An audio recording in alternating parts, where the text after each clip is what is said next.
Facebook email or password na nakalimutan, huwag kang mag-alala. Madali nating mabubuksan yan. Napakasimple lang ang ating gagawin. Ito lang ang ating unang gagawin. Logout lang natin. Pindutin na yung find account. Pagtapos nyan, magpapamam dito ang mobile number. So, ilalagay natin yung mobile number natin na naka-registered sa ating Facebook. At pag nalagay na natin yan, i-find account lang natin. Sa tatlong account na yan, isa lang ang number na na-registered ko sa aking Facebook. Then, forgot password lang natin. So, nakikita nyo, pipindutin natin yung get code via SMS. Then, aantayin natin na may sa ating cellphone number na may maglalagay na code. May magte-text na code. So, pag nag-text na sa'yo yung code, ilalagay na natin dito. Then, just continue. Pinutin natin continue.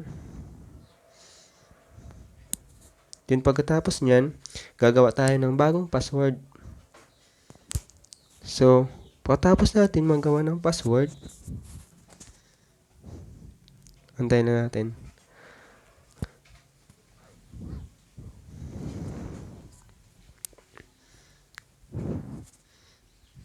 Pag nagawa na natin yung password, i-continue lang natin.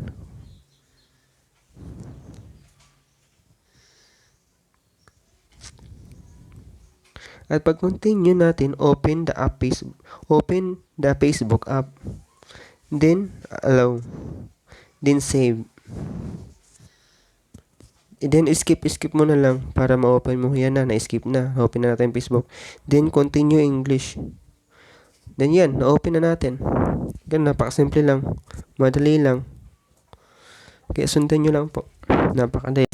Dapat naka-register ang mobile number mo sa Facebook mo. Then dapat active din ang iyong SIM card na nandyan sa iyong cellphone.